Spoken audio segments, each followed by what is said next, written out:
this whole thing with DL Hughley.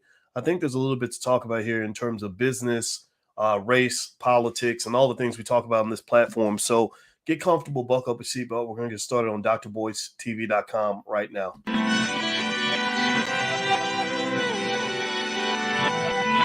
Here we are, clan the isms, cataclysm, great. Our people out here struggling, trying to make it in this state.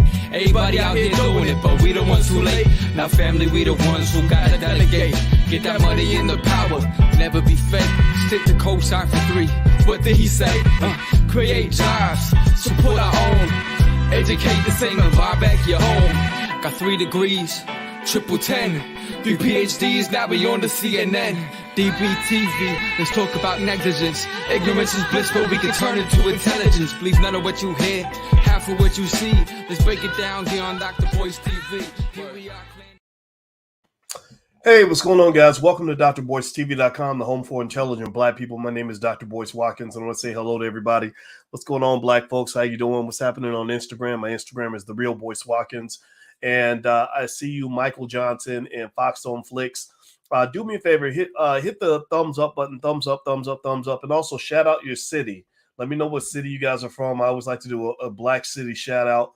I have been down this week. I actually had the Rona for a big chunk of this week, and it really kind of felt like the flu. But I am better and I am okay. So thank you all to those of you that were wishing me well during that time.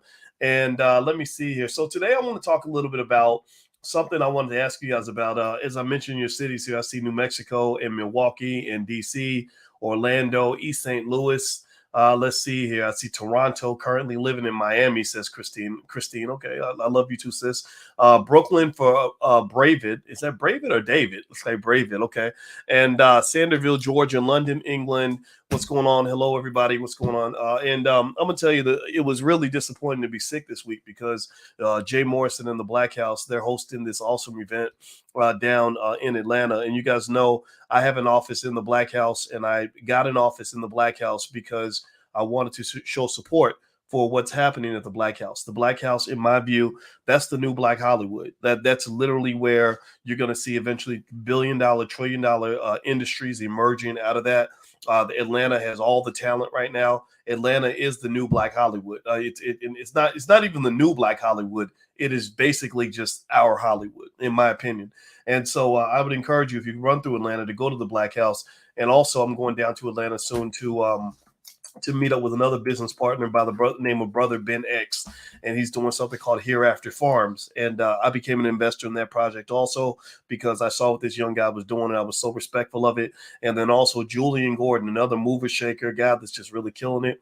He's having an event in New Orleans in July, and I'm going to go down to support that. So there are a lot of things happening, and a few other things I'll tell you guys about it. Actually, there's a movie premiere for a movie called Sugar in Philadelphia on the 16th of June that I want to check out. Giselle Martin's in that movie. So there's a lot of interesting stuff happening in your community that I hope you guys will just know about, and I'll keep you guys posted.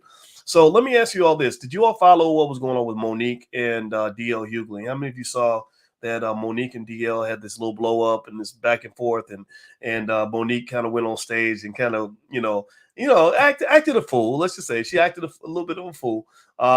In her mind, she feels that she was justified, and I'm not going to argue that point. But this is interesting, right? So I was watching this kind of go down, and Monique against the world has kind of been a theme that has been occurring, probably for about 5 years now. It kind of started with Netflix when she came into Netflix and basically said she wanted to get, a lot of money, for her stand-up. She felt that she should get what the men get. The men are signing these $10 million, $12 million, $20 million deals. She kind of felt that she deserved a deal in that same category. I think Amy Schumer, the white lady, got over 12 million or something.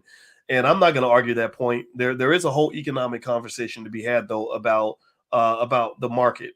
Basically, the big question in terms of whether or not somebody should pay you what you feel like you're worth, a lot of times comes down to whether or not they can see an aftermarket for that product. If they believe that they can make more money than they paid you, then they'll pay you that amount of money. If they don't feel that the market will pay them the amount that justifies what they paid you, then that's not a good business deal. However, there are lots of ways to kind of look at that, right? And we can't look at what Monique was going through with Netflix or Hollywood or anything and not look at it through the traditional lens of racism and sexism and everything else that does exist in the world. These things do exist. These things are very real. We can't pretend like the Black woman gets the same opportunities as everybody else. In fact, if you look at Hollywood right now, remember Hollywood is, I'm actually in the Black Business School. Those of you who are in the Black Business School, and if you haven't joined, you really should join. You can actually get started for free. We're the best in the world at what we do. We focus only on Black wealth. We focus only on Black people. We focus only on the Black community. We focus only on Black families. So if you want to join us, just go to boycewatkins.com. You can get started for free. But in the Black Business School, one of the things I told my students to read is a book called How the Jews Invented Hollywood. An empire, actually the main title is An Empire of Their Own, How the Jews Invented Hollywood. And it's not anti-Semitic, but it explains the business of Hollywood, the business of making movies, the economic infrastructure that started the whole thing. And in order for you to understand how things work, you have to go down to the core. You have to go to the root. You got to go to the source. So if you want to understand the racism, sexism, and whatever ism that you see in Hollywood, well, you got to say, well, who's paying the bills? Because there is no anti-Semitism. There's very little anti-Semitism in Hollywood. Well, why is that? Well, because Jewish people built that thing, right? So with Monique, I empathize heavily with what Monique is feeling and what she's going through.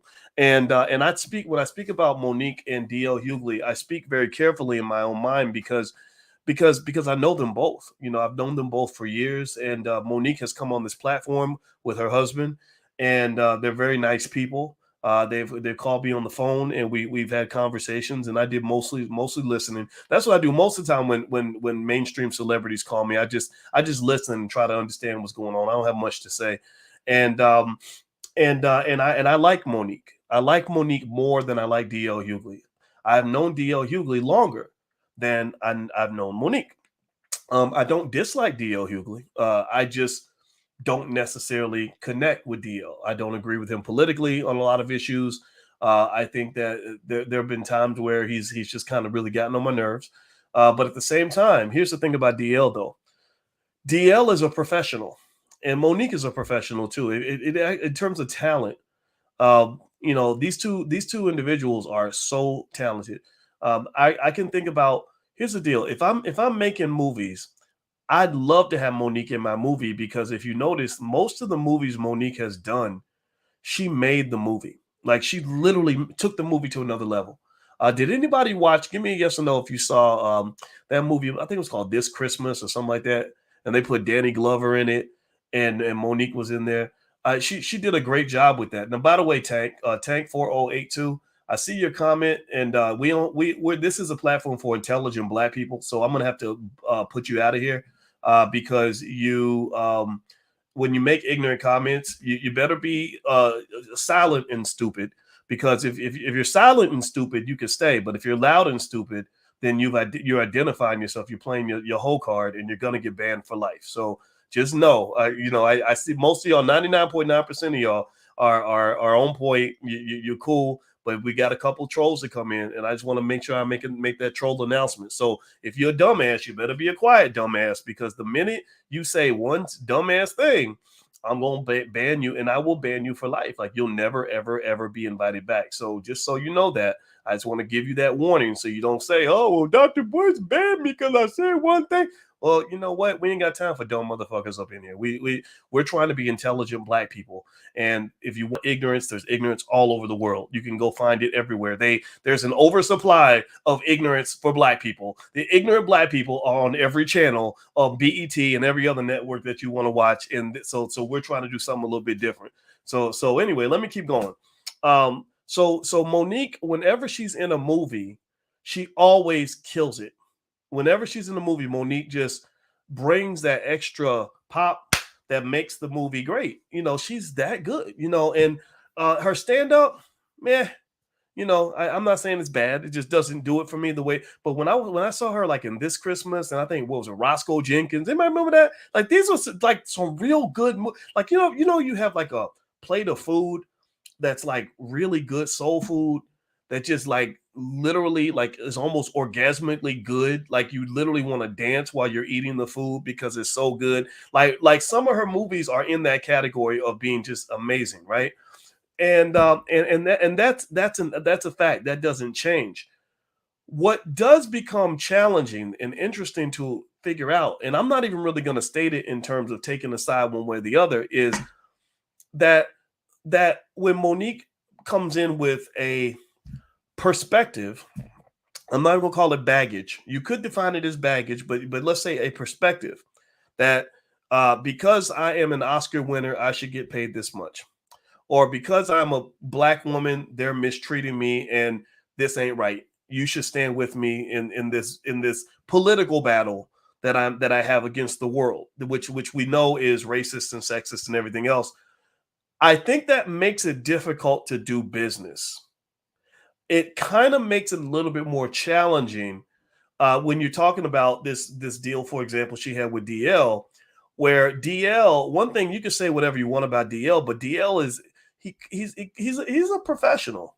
He's a professional. I've seen him, on stage, and I met up with him not too long ago, right before the pandemic, and every time he handles himself, he always handles himself as a professional. And so I think that when Monique went on stage and then just took a set that was supposed to be about comedy, where she's supposed to be telling jokes and making people laugh and making people feel good, and then made it into an opportunity for her to engage in a political diatribe about herself, and DL used the right words when he said weaponized black femininity to kind of say, because DL and I got into a dispute, and because I feel that DL attacked me, it wasn't DL attacking me, it was DL attacking black women, right? He attacked me as a black woman, and so that means he attacked all black women, which means anybody who supports black women needs to be on my side, because and that's a little bit too much.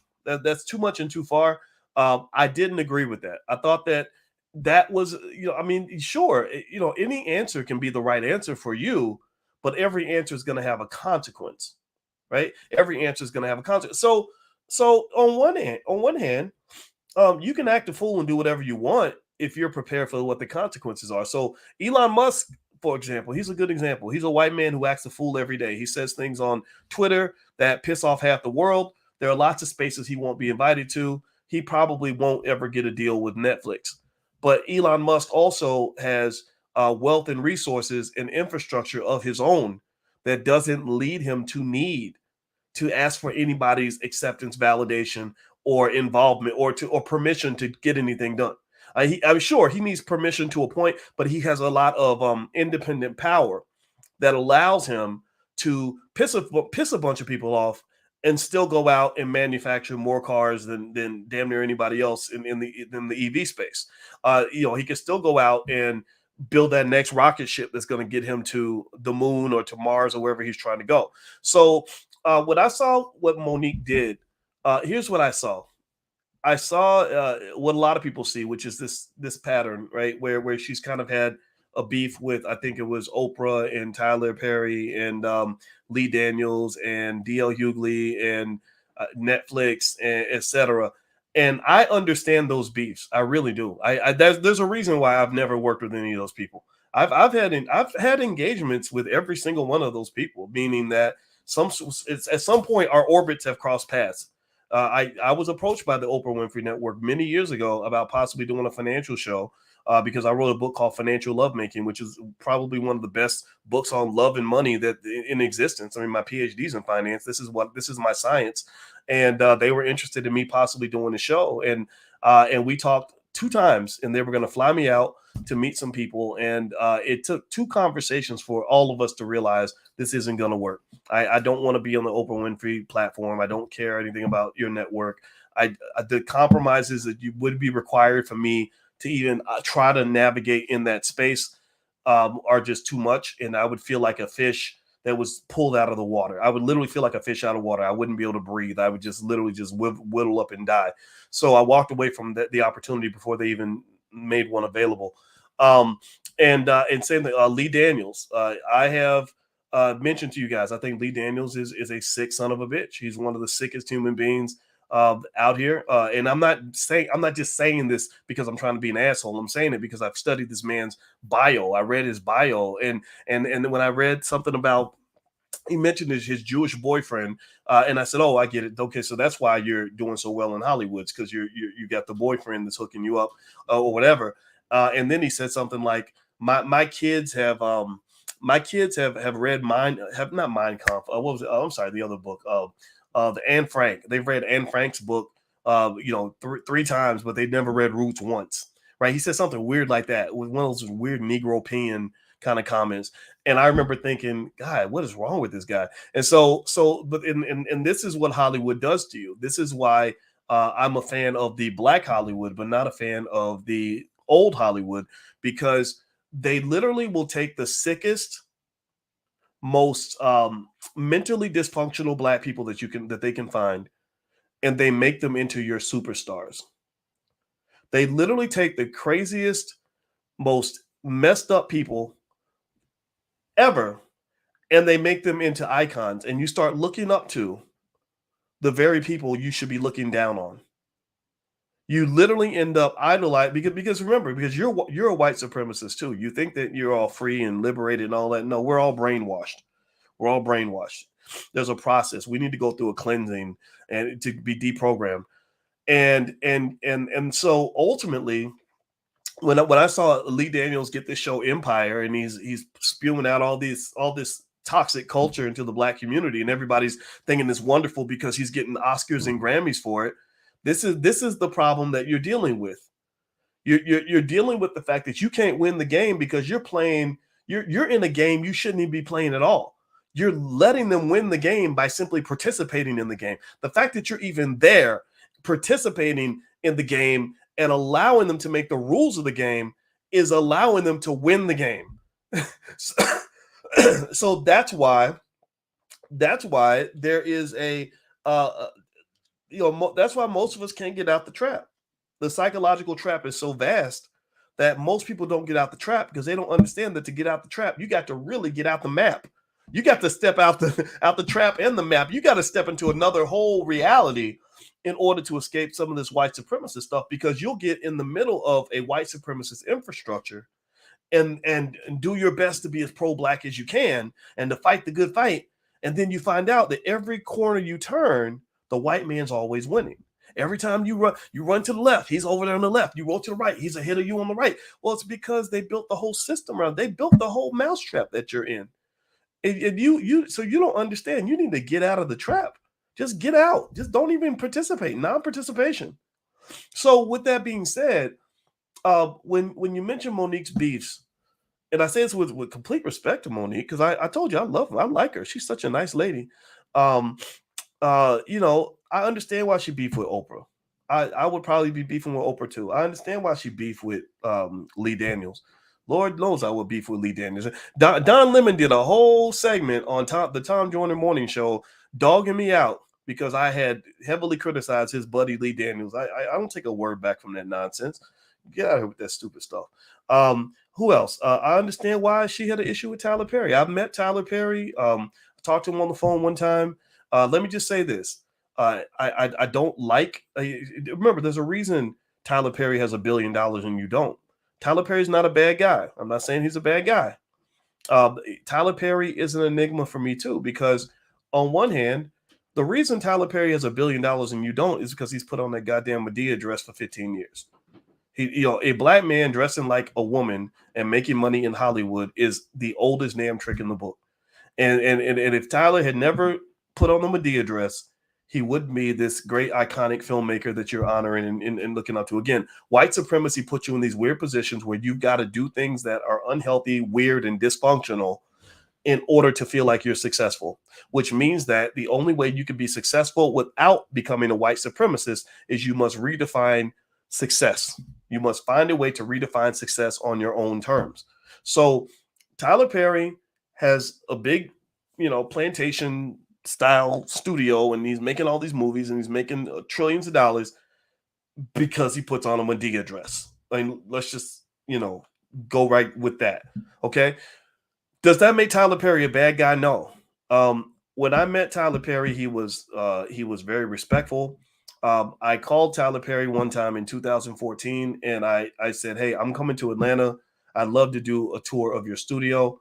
He could not make it, but he arranged for his number two in command to give me a 2.5 hour tour around the studio, and I was super impressed by what I saw. I saw a tremendous amount of respect for a lot of iconic black actors and actresses that many of us love, from Cicely Tyson on down. I saw him doing things that I wish Hollywood had done a little more of. I saw him taking a lot of celebrities who were really well known in the 90s and really resurrecting their careers, and I was really impressed by that. And so I don't think Tyler is a terrible person, but again, I probably wouldn't be able to work with Tyler Perry. I cannot watch a Madea movie because I'm tired of seeing black men. I'm tired of seeing black men being portrayed as little bitches. I just don't like it. It's not of interest to me. It is absolutely counterintuitive to the battle that we're in to reclaim our families and to reclaim our communities and to reclaim our dignity. You can't reclaim your dignity as a man when you're putting on a dress and bending over and letting people shove shit up your ass just so you can put a couple nickels in your pocket. I'm not sitting here saying that some people aren't going to do what they're going to do, but when you are portraying imagery of the black male that is not consistent with us being the guardians and the leaders of the community, then some can make a point that this is not necessarily helpful or productive. So, with that being said, I understand all the beefs to a point. And it's ironic because every single one of those people I mentioned to you, except Lee Daniels, I would say, there are things about them that I like and things about them that I don't like. The Lee Daniels, I can't think of anything that I like about him. I don't like anything about what he does. The other ones, you know, I can pull the good out of a Tyler Perry. I see the good that he does for the world. I can pull the good out of even Oprah, you know. And so when you talk about Monique versus DL, I think that what you're looking at is something where it seems that Monique would have to make a choice. When you are seeking to be that political in the course of business, or you're seeking to be the activist in the room, you know, I'm going to raise hell. I'm going to be the freedom fighter. And I understand this because I've always been like that way since I was a little kid. When I was a little kid, my mother used to say, boy, your mouth will either make you great or get you killed. I'm curious to see which one. And that's because I hated injustice. I too run my mouth too much. You know, I speak up on situations where if I had remained silent, I could have made more money. I have been blackballed from things before. And when you choose that route, when you choose the fight the power route, two things you got to understand is, number one, your friends ain't all going to fight with you. You know, so Monique, when she goes to Black Hollywood and is working with a lot of black people who've gotten ahead by being pretty complacent, the Steve Harveys, etc., they're not going to go and fight this fight with you. They're not going to go to war with Netflix with you. They're just not going to do it. And is that necessarily bad? No, I mean, it's their right. They can make that decision. They basically just said, look, this is the way it is. We can go in here and make this money and leave it at that. And Monique was in that space, right? She won her Academy Award or best, was best actress. Is that right? Or I don't think it was best supporting actress. Was it best actress? I want to make sure I get it right. I don't want to be disrespectful, but because I don't pay attention to the Oscars and all that shit. That's the stuff to me. Again, these are all things white people invented to make themselves superior to you. But if you believe in that stuff, then I support you. And it's because she deserved it, right? She's that talented. So she got her award. I think that if she were just playing the game and going along with the system, waiting her turn, doing what she was asked, she would have gotten all the rewards that come with that. She probably wouldn't have gotten Amy Schumer level rewards. She wouldn't have gotten, the levels of the awards rewards that a Dave Chappelle would have gotten, right? Because we know that sexism and racism are very real in Hollywood, but she would have gotten taken care of. She would have had more opportunities. And so if she's going to be an activist, if you're going to go out here and carry the torch, if you're going to go out here and scream, fight the power and throw up the black fist at every available turn, just know that there are going to be certain people who are going to say, I don't want any part of that. because that is disruptive to business. I want to do business. I don't want to do politics. I don't want to argue about gender equality in compensation. I don't want to argue about whether or not you got all the money you should have gotten from Netflix. I would rather figure out how to get the most we can right now and move on. So to me, in my view, Monique is better off in a scenario where she either owns her own production company, which maybe she already does, I don't know, or she is partnered with somebody with deep pockets who supports her point of view, who's willing to financially back her despite the economic losses that are likely to occur when you go to battle and go to war with institutions and individuals. And I only say this because I understand this life very well. That's the life that I had to build for myself. I had to build a whole life off the grid just to accommodate the sheer insanity that comes with the big loud fucking mouth of Boyce Watkins. I know my mouth is big. I know that I speak on stuff that pisses people off. I know that I ruffle feathers. Dude, think about this. There are people that get inferior financial advice from people who know far less than me just because they don't like my opinion on abortion, or they don't like what I said about racism, or they don't like the fact that I talk about black people so much, or they don't understand why I think hip hop is destroying the souls of so many of our children, right? They don't like all that. And I get asked that every time a lot of times I do interviews. They'll be like, well, don't you think it takes away from your message when you speak on these other issues? And I say, yeah, it probably does. I'm sure I've lost probably $20 million by now by being so opinionated, but it's okay. I've made $20 million by being who I am, and I'm okay with that too. And I think at the end of the day, you got to make a decision. You're typically, when you are the activist, and I think this is where I can circle it back to you guys that are making your personal decisions in terms of what you're trying to do. You got to just understand the nature of the life that you're choosing. And a lot of times you can't have it both ways. You just can't have it both ways. You can't be part of the establishment and be constantly fighting the establishment all the time. The establishment don't like that. You can't be successful in a white supremacist system and not be a white supremacist on some level. Even as a black person, you're going to have to let a whole lot of shit slide.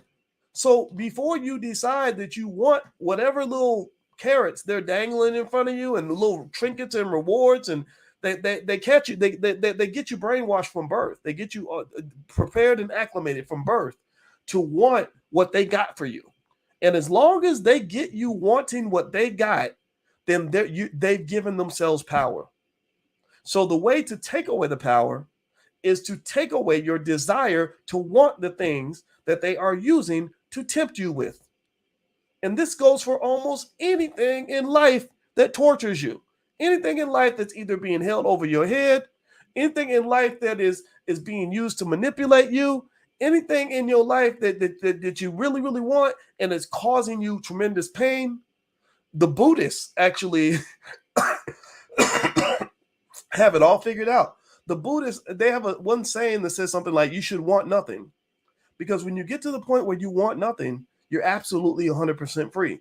Now, I'm not saying you should get to the point where you want nothing, but I would say that if you do release the power of wanting something, make sure you want something that you can actually have where you ain't got to sell 10 pounds of your ass and your soul to go with it in order to obtain it. That's the point I would make here. So I would say with the thing with DL and Monique, I don't think that it's really a blame thing. I don't think it's a matter of saying who's right and who's wrong, whose fault it is.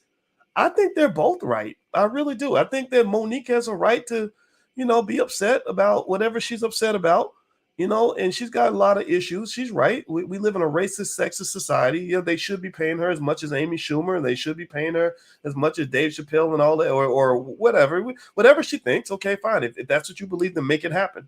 Right. And then I think DL has a right to say, look, man, I'm running a business. I'm running a business where we got investors and we're trying to make our money back, and we got customers that are in the audience and they need to be made happy. And you're giving them this big diatribe about your contract and your memos and everything else. And I think that when we try to get into the details of exactly what happened between the two of them, like I see somebody's asking about a contract versus a memo. Well, first off, I think, if you're doing good business, in my view, a memo and a contract should be just as good as one as good as the other. I mean, if we write it down and we make an agreement, you should do what you say you're going to do. And I don't. And here's the thing, I would be careful to make the assumption that somebody did not do what they said they're going to do. A lot of times, what will happen is you'll have two people with a big platform that will have a dispute between each other, and they will try to initiate you into their army to get you to buy into their theory that this other person did them wrong, right? They'll get you. I think, what was it, that white lady, the singer, I forgot her name. Not Jessica Simpson, but she's one of those like a Britney Spears type. But anyway, she got into it with the record label that she had done a deal with, and made it into this big public campaign where everybody felt that they had done her wrong in her contract and this, that, and the other. And I personally think that's none of our business. I think that, or Megan Thee Stallion, I think she did the same thing. The same record label that made her famous when she was a nobody, now she's, suddenly saying that they screwed her and they tricked her into signing this deal and all this other stuff. Well, you signed the damn deal. You made that decision. So Taylor Swift, I think was it Taylor Swift who had that problem? I don't think it might have been Taylor Swift. I can't remember. But anyway, it doesn't matter. It doesn't matter. The point is, I would encourage you to just say, no, I don't care. I don't care about your contract or your memo. You signed the contract. You signed the memo. The contract that matters, in my view, for you is the contract that you signed with the entertainer to give you whatever you paid for. So that means if I paid money, if I signed up, if I paid $50 to come to a concert and I expect Monique and DL or whoever to make me laugh, that's all I care about. If you get up there and you try to spend the time and money that I put into hearing a good comedy show, and you using that time to tell me about the details of your memos and your contracts and what happened with your deal, I'm going to see that as a little bit self-absorbed. I'm going to kind of look at you funny and say, you're not being funny right now. You're not being magical at all. You sound like an angry school teacher right now. You sound like my mom when I didn't clean up my room. And I didn't really come here for that. I did not pay for that. I did not pay to become a minion in your war against some greater power, and I'm not judging it. Again, I'm not saying she doesn't have a right to be upset or a right to rant, but I think a lot of times we get caught up in stuff where we don't know what the fuck's going on. That's my point. You don't know what's going on, and so when I think about, or are you thinking? Let's use another example. Megan Thee Stallion had a big blow up where she was painting her record label as evil because they, I guess, committed the ungodly sin of making her one of the most famous rappers on the planet, and people grabbed onto this idea that somehow our friend Megan had been screwed, that Megan was a victim. I didn't buy into any of that. I said, Megan signed the contract, didn't she? Did they forge her signature? Did they hang her over the balcony? Suge Knight hung a Vanilla Ice over a balcony and made him sign a contract, saying, if you don't sign, we're going to kill you. That's an injustice. That's a problem. So did they do to her what they did to Vanilla Ice? Is that what happened? Or did she sign the contract? Because at that time, there's no guarantee that Megan Thee Stallion was going to take off or be successful at all. At that time, Megan Thee Stallion took the best offer that was available to her. And that's because nobody knew that she was going to blow up. Somebody had to put real money into, probably hundreds of thousands, if not millions of dollars, into the hope that she was going to blow up and become famous. And if she had flopped and had been a dud and hadn't gone anywhere, it's not like they could come back and say, well, you owe me, you owe me a refund. I want my money back. Oh, I got screwed because she got me to invest $1 million in her career and she didn't even blow up. right? So a lot of times people that don't understand business see things in a way that isn't always logical. And I just really think that in this particular case, I wish Monique was able to operate in a space that allowed her to still be herself. Again, I don't disagree with any of the gripes or issues that she has. I think that she's gonna help somebody. She's probably helped a lot of people by speaking up on these issues. Her story is similar to my story. The only difference between Monique's story and my story is that Monique somehow was able to stay mainstream a lot longer than I was. I wasn't able to be mainstream for very long. And in fact, I got to the point where I gave the mainstream the middle finger. I don't want to be mainstream. I never did. I still don't, because I know I don't fit. I don't want to be where I'm not wanted. So you're never going to see me standing outside of a white man's building complaining about the fact that white finance professors get paid more than black finance professors. I became an entrepreneur, and I make more money than 99.9% of all white finance professors on this earth. And that's because I simply refuse to play that game. I'm not playing by those rules. I operate by a different code. I live within a different system. And that's what I would encourage anybody to do. If you truly believe in this black thing and you're truly ready for this fight, and this is truly something you believe in, don't expect the world to go with you. Don't even expect your friends to back you. Just get with people who understand where you're coming from. Fight the good fight all the way to the end. And 9 times out of 10, it works out. But honestly, there's a lot of pain that comes with it. There's a lot of rejection that comes with it. There's a lot of lost opportunities that'll come with it. There's lots of injustice that comes with it. In fact, I'll give you one real life example. And if you could hit the thumbs up button, please hit the thumbs up button. Excuse me, I'm losing my voice, so I can't talk too much longer. But this actually happened to me in real life. Some of you saw this play out. I was supposed to. I formed a really great relationship with the A.G. Gaston Society down in Birmingham, Alabama, and A.G. Gaston is one of my greatest heroes, at least from an economic standpoint, because he was able to do some amazing things economically and develop industry and jobs for black people back in the 1940s and 50s. He's a great man. So I went there one year, and I spoke to a lot of black people who were what I would define as corporate Negroes. They were black people who understand where people like me come from. When I speak the pro-black stuff, they completely get it, but they also work for white people, so they can't repeat this stuff at their job or they're going to get fired. And so I went and I gave a speech. It went really well. They love me. I love them. And they invited me back the next year. So they were going to invite me back the next year. I was going to get paid $10,000. My speaking fee is actually $20,000, but I was going to go for 10. And I was really looking forward to the event. I told my brother, I said, God, I really loved that group. That was so much fun. I can't wait to go back. Well, something happened with where I got a lot of white media attention because I didn't understand. Because I'm not a fan of Lizzo being used by record labels to promote whorish, obesity supporting behavior amongst black people as a way to get attention to her music. I feel that she's, if you look up black history, if you look up the details and the specifics of it, and my wife's an expert on this, we're not just talking out the side of our neck. There is the mammy stereotype and the Jezebel stereotype. Lizzo is unique in the sense that white people have paid her to be both the mammy and the Jezebel. So the mammy is the great big mammy lady in the kitchen who breastfeeds the babies and all that. And then the Jezebel is just basically the whore. And so Lizzo is loved by white people in a way that she would not be loved if she were a white woman doing the exact same thing that she's doing right now. And so I spoke up on that. I said something about it.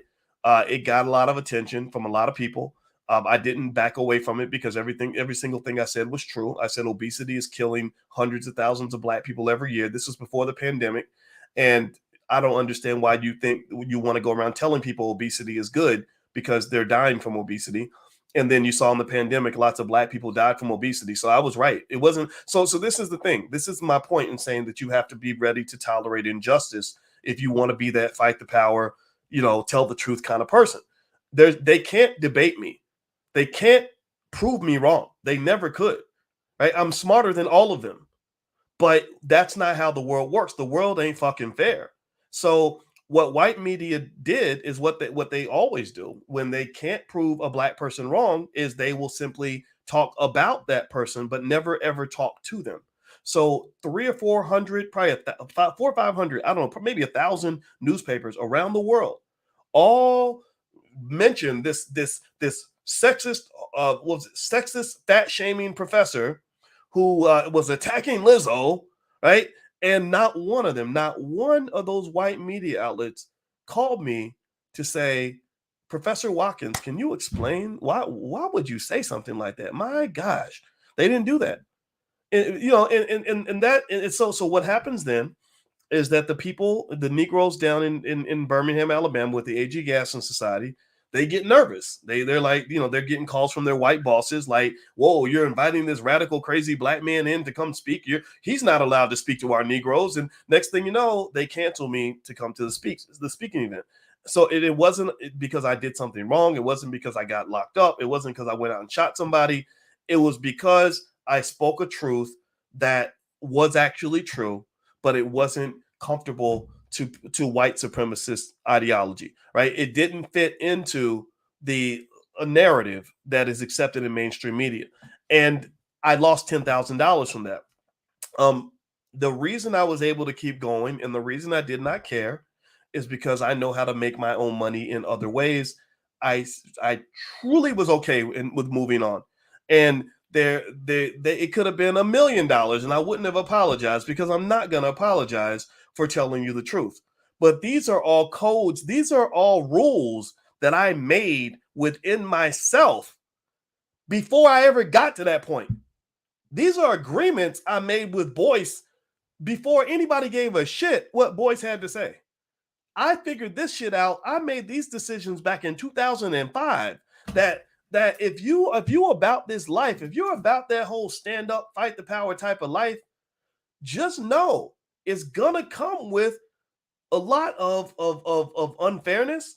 It's gonna come with a lot of rejection. It's gonna come with a lot of penalties. It's gonna come with a lot of retaliation. It's gonna come with a lot of misunderstanding. It's gonna come with a lot of stuff. And so it's one of those things where this is what comes to mind to me when I see someone who doesn't, in my view, completely understand that.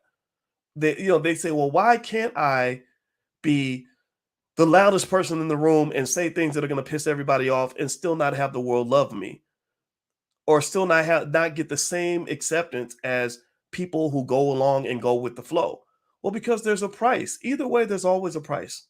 Whether when you fight the power, there's a price. But when you go along to get along, there's a price for that too. So the question is, which price are you willing to pay? If you are pro-black and you're truly in a pro-black struggle, then it seems to me that the price you're willing to pay is that you're going to have to let go of some of the things that you were trained to desire, some of the things that you were trained to want, in order for you to maintain your peace. Or you're going to always feel a day late and a dollar short. You're always going to feel left out. You're always going to feel bitter and resentful. I can, think about it. I mean, I could easily be a guy sitting here who's pissed off and resentful every day that I'm not on TV. Like, well, I'm as smart as that guy on TV. Why does he have a show and I don't have a show? No, I let all that go. I don't want to be on TV. They could offer me a show and I wouldn't take it. I swear to God, I wouldn't take it. I don't want it. Literally. And so ultimately, you gotta understand the game you're playing, pick your poison, and stay with it. When you start straddling, I think that's when you start getting yourself in trouble. In a way, it reminds me of like some of these rappers who are now facing, these crazy criminal charges. And I believe that the reason that they're hemmed up now in these impossible situations is because they didn't make a choice. They didn't make a choice. To me, if you are a rapper and you are from the gutter, if you came out the street, you came out the trap, you got to make a decision, man. Are you a rapper or are you a gangster? Or which one are you going to be? Because if you're a gangster and a rapper, then you're going to probably end up having problems in both areas because you're not fully accepted in either space. You know, Ice-T spoke on this pretty articulately, and a lot of other guys have explained this as well, that guys who will never make a record, who really truly live in that space, are not going to necessarily give you a pass on the consequences of your words and actions just because you're famous. And the police sure as hell aren't gonna give you a pass. And so what you see a lot of times, in my view, is when you see these rappers that are going down with these major criminal charges, where, you know, because they became so famous and whatever, then they felt like they were untouchable, and they start thinking that they're the Godfather and everything else. You know, they literally are going to experience a lesson that came from the depths of fucking hell. Like there is no greater pain than I can imagine a man going through than to be 24 years old and to know that you will never be a free human being ever again for the rest of your life. That you and all of your friends are going to prison forever, and they're not going to let you out, and no one is going to care in the year 2050 that you were the hottest rapper in the world 30 years ago. And it makes me feel very sad for them. It makes me feel really sad, because this is something that's happened, you know, in many occasions. You go back to Tupac. You know, I saw Ice-T's interview about Tupac was great, because I like the fact that he was laying things out in a measured, logical way. I have a lot of respect for some of the OGs that I know. I've never met Ice-T, but I listen to him. I listen to Spice One and some other people, and I like them because they're just smart and logical. They kind of get it. And I think that's just what you get when you get over the age of 40. And he was explaining that, you know, that where Tupac was at, where he was trying to go and what he was trying to do, he really shouldn't have been mixing it up with all the street stuff the way that he was. You know, if you want to be a street guy, go be a street guy, but you're the biggest rapper in the world. And so what you're doing put you in a position where you've got so much to lose, and you're around all these people that have nothing to lose, and they have everything to gain by killing you or taking things from you or poisoning your world or getting involved with what you're doing. And it's like, make a damn choice, man. You got to make a choice. So I think the same thing is true when you're talking about black people choosing to be black and not be black, standing up, fight the power and not fight the power, picking the battles that you pick. I would suggest to anybody out here, in my 2 cents, go through your life, make an inventory of your life, and figure out what battles you're willing to pick and which battles you don't want to pick. And the battles that you don't want to pick, don't let anybody bully you into picking a battle that you don't want to pick. But in the battles that you do pick, just pick it.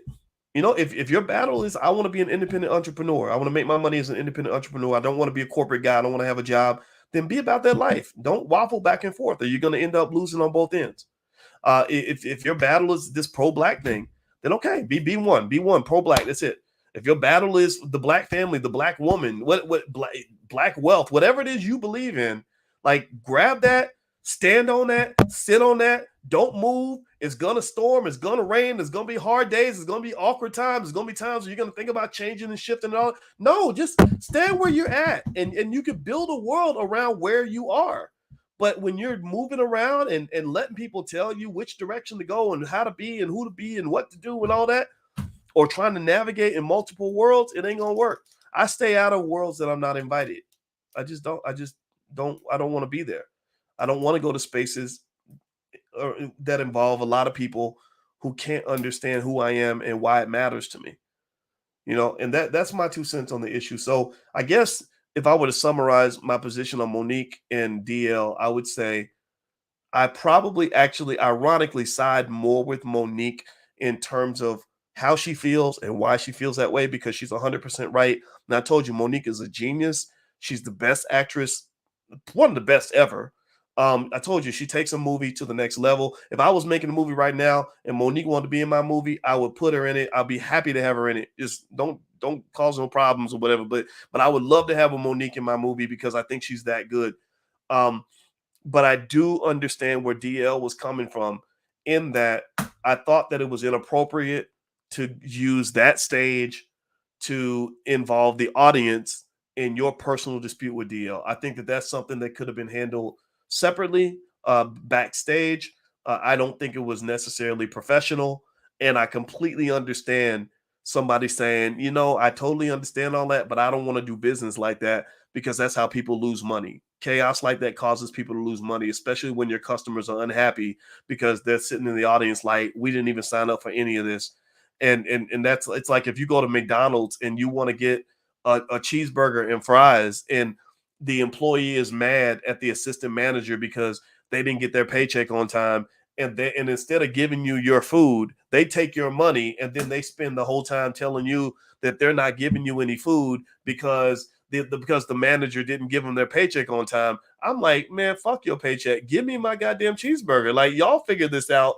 That has nothing to do with me. That has nothing to do with me. And I would encourage you to just consider that, you know, like, don't think you got to get involved with these celebrities issues, you know, let them handle it. That's their business. All right. So anyway, that's my 2 cents. Do me a favor, hit the thumbs up button, thumbs up, share, subscribe. Also, if you go to boycewatkins.com, there are, I changed up the list of, there's some stocks that if you click on what Dr. Boyce is buying, there's some stocks that I like. Because I know the economy is doing some crazy things, but there are so many opportunities. This is a great time to be an investor. This is probably one of the best times in years to be an investor. And so feel free to go to boycewatkins.com and take a look. And we also have some other resources on the platform also. And if you're on Instagram, you can hit the link in the bio. So take care, everybody. God bless you. Thank you for listening. And if it took me a little bit long to get my words out, it's because I think I still have a little bit of that COVID brain. So I'm trying to still, it's kind of weird that it is, or I think that is a real thing. It takes time, a little more time to organize your thoughts. So sometimes I'll be like, wait a minute, stuff that normally comes out like that, it takes a second. So I appreciate your patience, and I am getting better, and I thank you for your well wishes. So God bless you, everybody, and I'll see you soon. Take care now. Peace.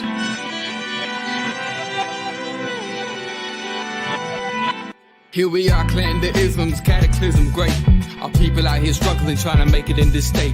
Everybody out here doing it, but we the ones who late. Now family, we the ones who gotta delegate. Get that money in the power, never be fake. Stick to co-sign for 3. What did he say? Create jobs, support our own. Educate the same and buy back your home. Got 3 degrees, triple 10. 3 PhDs, now we on the CNN. DBTV, let's talk about negligence. Ignorance is bliss, but we can turn it to intelligence. Believe none of what you hear, half of what you see. Let's break it down here on Dr. Boyce TV.